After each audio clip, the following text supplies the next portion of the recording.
Chapter 29. The Tide Rises. Did Peppy's mother call? Graham said. Did she come home? Did Peebee's phone? The police? Oh, I hope this isn't a sad story. Phoebe did go to the police. It was on the day that Mr. Birkway read us the poem about the tide and the traveler, a poem that upset me and Phoebe. And I think it's what convinced her, finally, that she had to tell the police about her mother. Mr. Birkway read a poem by Longfellow. The tide rises, the tide falls. The way Mr. Birkway read this poem, you could hear the tide rising and falling, rising and falling. In the poem, a traveler is hurrying towards a town, and it is getting darker and darker, and the sea calls to the traveler. Then the waves, with their soft white hands, wash out the traveler's footprints the next morning. The day returns, but never more. Returns the traveler to the shore, and the tide rises, the tide falls. Mr. Birkway asked for reactions to this poem. Megan said that it sounded soft and gentle, and it made her go to sleep. Gentle, I said. It's terrifying. My voice was shaking. Someone is walking along the beach, and the night is getting black, and the person keeps looking behind them to see if someone's following. And Jing Bang Wave comes up and pulls them into the sea. A murder, Phoebe said. I went barreling on as if it was my poem and I was an expert. The waves, with their soft white hands, grab the traveler. They drown him. They kill him. He's gone. Ben said, maybe he didn't drown. Maybe he just died like normal people die. Phoebe said, he drowned. I said, it isn't normal to die. It isn't normal. It's terrible. Megan said, what about heaven? What about God? Mary Lou said, God? Is he in this poem? Ben said, maybe dying could be normal and terrible. When the bell rang, I raced out of the room. Phoebe grabbed me. Come on, she said.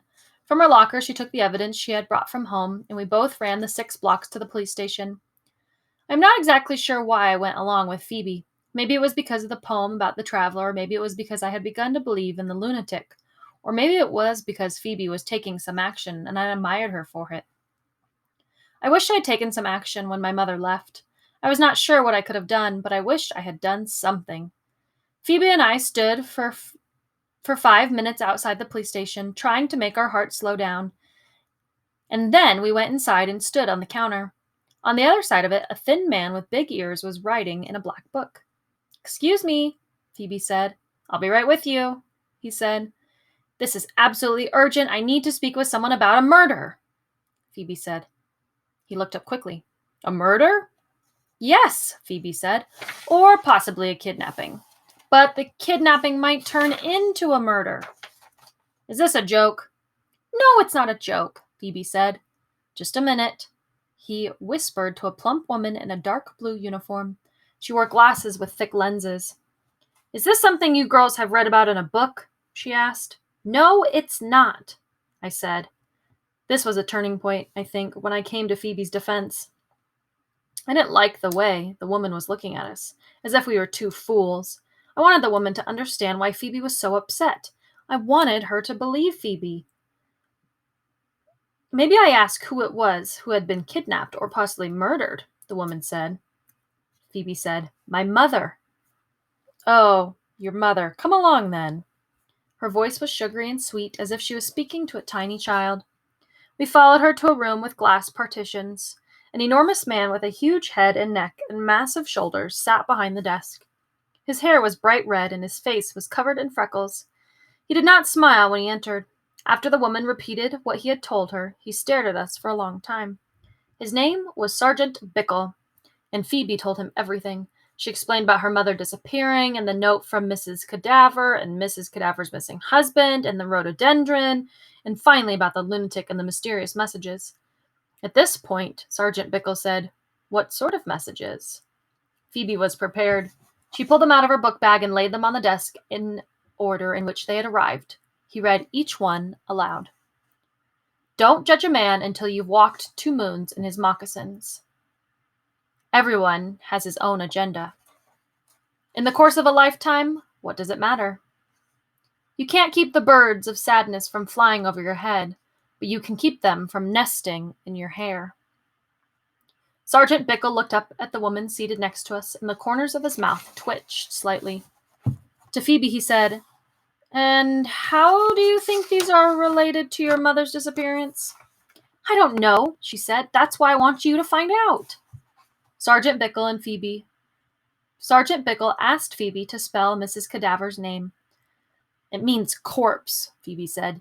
"Dead body." "I know. Is there anything else?"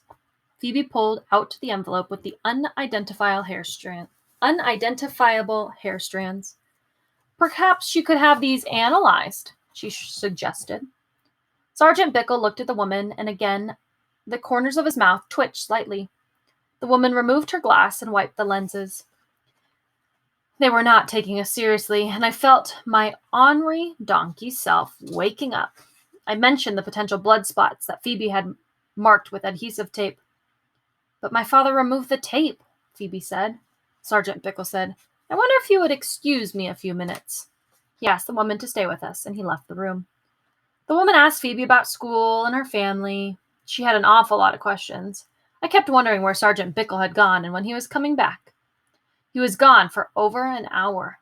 There were 3 framed pictures on Sergeant Bickle's desk, and I tried to lean forward to see them, but I couldn't. I was afraid the woman would think I was nosy. Sergeant Bickle finally returned. Behind him was Phoebe's father. Phoebe looked extensively relieved, but I knew it was not a coincidence that her father was there. "Miss Winterbottom," Sergeant Bickle said, "your father's going to take you and your friend home." "But," Phoebe said, "Mr. Winterbottom will be in touch, and if you would like me to speak with Mrs. Cadaver—" "Oh, no," Mr. Winterbottom said. He looked embarrassed. "Really, that won't be necessary. I do apologize." We followed Mr. Winterbottom outside. In the car, he said nothing. I thought he might drop me off at my house, but he didn't. When we got to their house, the only thing he said was, "Phoebe, I'm going to go talk with Mrs. Cadaver. You and Sal wait here." Mrs. Cadaver was unable to give him any more information about Phoebe's mother's call. All Mrs. Winterbottom had said was that she would phone soon. "That's all?" Phoebe asked. "Your mother also asked Mrs. Cadaver how you and Prudence were. Mrs. Cadaver told her that you and Prudence were fine." "Well, I'm not fine," Phoebe said. "And what does Mrs. Cadaver know anyways? And besides, Mrs. Cadaver is making the whole thing up. You should let the police talk to her. You should ask her about the rhododendron. You should find out who this lunatic is. Mrs. Cadaver probably hired him. You should—" "Phoebe, your imagination is running away with you." "It is not. Mom loves me, and she would never leave me without any explanation." And then her father began to cry.